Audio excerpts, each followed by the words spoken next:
So if you've been following the AI scene, especially over the last year or so, things have been moving just incredibly fast. Dizzying is the word. Right. Yeah. But specifically at OpenAI, ever since Fidji Simo stepped in as CEO for the application side, there's been this real shift. It feels like it's gone from just pure innovation towards, well, profitability. Mm-hmm. We've been hearing all the talk, haven't we? Building new teams, really pushing monetization, ads, subscriptions, basically anything to turn that huge user base into actual, reliable money.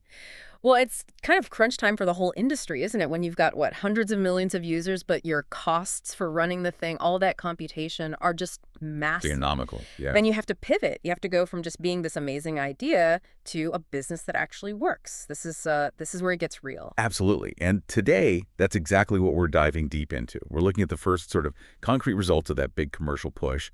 And interestingly, it landed right alongside a huge, really critical safety move, too. Quite the balancing act. Exactly. So we're talking about two massive simultaneous launches that really change what ChatGPT is. First, the big commercial leap. Instant checkout, e-commerce, fully baked right into the chat. Wow. And second, the launch of some pretty essential safety stuff, specifically parental controls. It's fascinating timing, isn't it? They didn't just launch one and then wait for the blowback on the other. Doing both at once, growth plus responsibility, that sends a really strong message. What kind of message do you think? Well, to investors, it says, hey, we can make money. But to regulators and, the public, it says we're taking safety seriously. It's trying to cover both bases right from the start. Right. So our mission for you today is to unpack both of these. We'll look at how they actually work, the mechanics of the shopping, how the safety features are set up. We'll explore what this tells us about ChatGPT's future. Maybe it is this central commercial hub. And really importantly, what does it all mean for you as someone using it or maybe even selling through it? Sounds good. Where should we start? The money or the safety? Let's start with the money. The revolutionary bit, how we might buy things now. Okay, instant checkout it is. Agentic commerce. Here we come. Yeah, let's dig into that core functionality because honestly, calling instant checkout a seismic shift almost feels like I'm underselling it. This isn't just like finding a good search result or giving you a link to click off to somewhere else, like Amazon. We're talking about users completing the entire shopping process, ordering the product right there inside your ChatGPT. No leaving the chat window. And this is where the actual workflow is so important. It shows what agentic really means here, the AI acting, for you to get something done. Okay. So imagine you type in something like the example they gave, ceramic housewarming gift under $100. Okay. ChatGPT doesn't just give you a list of ideas. It generates this curated visual list. You see pictures, prices, and actual purchase options. And right now, those options are linked directly to verified small sellers on Etsy. So it's gone way beyond just recommending. It's actually doing the transaction. Precisely. And when you pick one you like, it doesn't boot you out to Etsy's website. Instead, this little mini product page pops up right there in the chat. Okay. And in that window, you choose the details, maybe color, size, whatever options there are. You see the tax, the final price. Then you fill in your payment, your address, using info you might have stored. Like with Apple Pay or Google Pay. Exactly. Apple Pay, Google Pay, or Link are supported. You review it all, click Pay Merchant Name, Pay Etsy Seller X, and boom, order placed. It's all contained, all immediate. That sounds incredibly smooth for the user. Almost too smooth. Is there a danger that hiding the trip to the external site might, make it less clear where the product's actually coming from or the real cost? Does it risk eroding transparency a bit? That's a really fair question. The sources do stress that even though it's internalized, the merchant's name is shown clearly. You know you're clicking Pay Etsy Merchant X, for example. And for payments, the focus was pure friction removal. Apple Pay, Google Pay, Link. And after you order, the confirmation, tracking info, even links for customer support about that order, it all appears right back in the chat. You genuinely don't need to leave the window. Okay, that's pretty comprehensive. Now, let's talk scale. Starting with Etsy makes sense, right? Lots of unique items, smaller sellers. But the vision here sounds much, much bigger. Oh, absolutely enormous. The plan, according to the sources, is to quickly expand this to include, get this, over 1 million Shopify merchants. 1 million. Wow. Yeah. So think about that. You're moving from maybe niche crafts into major brands that run on Shopify. They mention examples like Glossier and Spanx. That plugs ChatGPT into a huge slice of online shopping overnight. Okay, that's massive potential. But before we all get carried away planning our next furniture purchase via chat, what are the limits right now? What should people know? Good point. There are a few key limitations on this initial launch. First off, Instant Checkout right now only handles single-item purchases. Okay, keeping it simple to start. Makes sense. Yeah, probably simplifies the logistics, the agreements, everything. Second, it's currently only for US-based users. Ah, okay. Region locked for now. But interestingly, they made it available to everyone in the US. Doesn't matter if you're on ChatGPT Plus, Pro, or even the free tier. Oh, that is interesting. They didn't put their new moneymaker behind the biggest paywall. Nope, which tells you, like you said, volume is key here. They want as many transactions as possible flowing through this, regardless of subscription level. So the big question then, how exactly does OpenAI get paid? What's the revenue model? It's the classic marketplace play, really, just applied to AI conversation. The merchants pay OpenAI a fee, basically a commission or a cut, for every sale that ChatGPT successfully makes happen for them. Right, a finder's fee on steroids because the AI closed the deal. Pretty much. It's payment for generating a sale directly from that user's intent expressed in the chat. Do we know how much of a cut? Is it like the App Store's 15%, 30%? If the sources say that's confidential, due to the deals they've made with Etsy and Shopify. Okay, fair enough. But strategically, yeah, this transaction fee is meant to be a new important revenue stream. It's designed to directly monetize that user intent. And that brings us back to the sheer number of users. Right. We heard, 700 million weekly actives back in August? How many of those people are actually asking shopping-related questions? Apparently a lot. The commercial team mentioned a massive volume of questions related to shopping or e-commerce. And it's not just the obvious stuff like, find me black boots. Right. It's also those broader, more complex things like, help me plan a birthday party for 12 kids. That needs the AI to find products, maybe compare them, make actionable suggestions. They're basically turning planning conversations into buying opportunities. Okay, but if it's commerce, we have to talk fairness and potential manipulation. Is this system pay to play? Can sellers bump their products up the list by paying OpenAI more? That feels like a critical point. And they were very explicit about this. It's a definite no. This is crucial for trust. OpenAI stresses that the recommendations are based only on how relevant the product is to your query in the context of the chat. Paid placement, paid ranking, currently not supported. The AI's job is to find the best match for what you asked for, not who paid the most. Okay, that clarity is absolutely vital. Now, let's touch on the tech underneath this.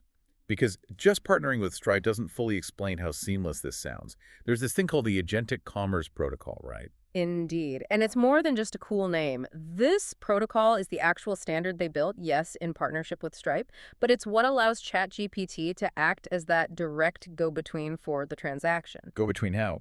Well, it solves the old problem where you'd usually have to click away, go to another site, maybe log in again. This protocol standardizes how all the necessary info payment, shipping, tax details get shared securely and smoothly between the AI chat interface and the merchant's backend system. So what's the real hurdle this protocol overcomes? It sounds like more than just payment processing. Is it like they fixed a basic interaction problem on the web? That's a good way to put it. Traditional online shopping forces you out of your current context, the chat, the article, whatever, over to the seller's page, often making you re-enter info. This protocol standardizes that data exchange. It lets the AI, the agent, complete these structured buying tasks reliably without all that jumping around. Okay, that makes sense. But here's the really interesting part, the bit that really signals their long-term thinking. They've open-sourced this agentic commerce protocol. Wow, hang on. Why would they open source the very tech that makes their cool new feature work? Isn't that just giving away the secret sauce and inviting competitors? It seems counterintuitive at first glance, doesn't it? But it's actually quite brilliant, potentially. So, By open sourcing it, they're trying to make it the universal standard for how all AIs handle commerce. If the protocol is open, it becomes super easy for other developers and, crucially, for basically every online merchant to build support for it. so they're trying to build the railway, not just run the first train on it. Exactly. They're saying, look, we built the plumbing for AI shopping. Everyone should use it. It cements their position as the ones who set the standard. They become the foundational layer everyone else builds on top of. Okay, so pulling that together, the why behind this launch seems clear. OpenAI needs money. They're still burning cash. Instant checkout turns all those millions of shopping-related chats directly into profit through transaction fees. And by open sourcing the protocol, they're trying to make their way the only way, setting a global standard, turning chat into cash, like we said. That's the commercial engine, firing on all cylinders. But as you hinted earlier, you just can't roll out something that powerful, that integrated into people's lives, without also tackling the huge social and regulatory spotlight that comes with being a major AI player, especially where kids are involved. That is the perfect pivot. Let's switch gears to the other big launch, Parental Controls. And the timing feels critical, right? With all the global discussion about AI regulation and what responsibilities these companies have, they needed to be proactive here. Absolutely. And the main goal here is pretty straightforward. Let parents and teens link their ChatGPT accounts together. Okay. Once linked, the teen's account automatically gets stronger default safety settings applied. And, importantly, it gives parents actual tools to set limits and monitor usage. Well, not monitor content, but manage access. How does the linking actually work? Is it complicated? No, they seem to have designed it for simplicity. Either the parent or the teen can kick things off. You go into ChatGPT settings, find parental controls, or just go to a specific web address, chatgpt.com parental controls. Right. From there, you can send an invite email or text to the other person. Both have to agree for the link to activate and the controls to switch on. Mutual consent. Okay, consent is key. Once they are linked, what specific controls do parents get? What can they actually adjust? They get quite a bit of control over how the tool can be used. They can block sensitive content, obviously, that's table stakes. Sure. But they can also disable the memory feature entirely. That stops ChatGPT from remembering past chats to personalize future ones. Oh, interesting. Prevent context bleed over. Exactly. They can turn off image generation too, which is often a source of concern around AI safety. And maybe the most practical one for many families, they can set quiet times. Quiet times, like turn it off during homework or overnight? Precisely. Specific blocks of time when the teen just can't use ChatGPT at all. That seems like a really useful tool for managing screen time and ensuring focus or rest. Yeah, setting quiet times for late nights or early mornings sounds incredibly practical. But okay, let's hit the really sensitive part of parent-teen tech, privacy. Can the parent just read everything the teen is typing into ChatGPT? This is the absolute tightrope they had to walk. And the design is explicitly built to protect the teen's privacy. The source material is crystal clear on this. Parents cannot see the specific content of their teen's conversations. Okay, so no reading the chat history. Correct. Yeah. The teen's chat history stays private from the parent's view. Are there any exceptions? Like if something really dangerous is happening, when does the system step in? Only in very rare, very serious situations. If the automated systems, and this is important, confirmed by trained human reviewers detect what they call a severe safety risk, Okay. then maybe the parent gets a notification. But, and this is key, the notification is limited. It will only contain the minimum info needed to help ensure the child's safety. Think maybe a summary of this serious concern, not the full chat log. It's designed for imminent threats, not general snooping. That sounds like a carefully calibrated balance. Protect privacy day to day, but have an emergency brake for truly severe detected risks. What about the teen side? Can they just cut the cord if they want to? Can they unlink the account? Yes. They absolutely can. The teen keeps their autonomy. They can unlink their account at any time. But does the parent know? Yes. If the teen unlinks, the parent gets notified immediately via email or text. So no silent disengagement, but the teen still has the final say over the connection. Got it. And availability, is this safety feature only for paying users or is it for everyone? It's for everyone. All ChatGPT users, free or paid. Which again, signals they see this as a broad responsibility, not a premium feature. It launched right away on the web, and they confirmed it's coming soon to the mobile apps too. Okay, so let's pull back for a second. We've got Instant Checkout, the big commercial engine, and Parental Controls, the essential safety framework. Looking at them launching together, what does this tell us about OpenAI's grand strategy right now? How are they positioning themselves? I think it shows a really integrated and, frankly, quite proactive strategy. The instant checkout is clearly about growth, revenue, turning that massive user base into a sustainable business through this new agentic commerce. Right, the engine. And the parental controls, that's the mandatory safety layer. They're building the guardrails, not just because users want them, but almost certainly to get ahead of regulators. They're trying to show they can be both commercially aggressive and socially responsible. It's commerce balanced by control, launched in lockstep. That framing, commerce balanced by control, feels like a defining moment for them. Okay, so let's go back to the commerce side for our final thought, something for you, the listener, to chew on. Remember that agentic commerce protocol, the underlying tech for the shopping. The open source one. Exactly, the open source. The prediction mentioned in the source material is that other AI competitors, are likely to copy this model very quickly. We could see this AI commerce layer pop up everywhere. And that's the bit that strategically really makes you think. Are we basically watching the birth of a universal, maybe almost invisible, AI-driven shopping layer? Something that's going to weave itself into every major chat interface around the world. Could be. And if ChatGPT can handle the entire e-commerce process now using this open protocol, what else comes next? What other complex, high-value, maybe high-friction services get integrated?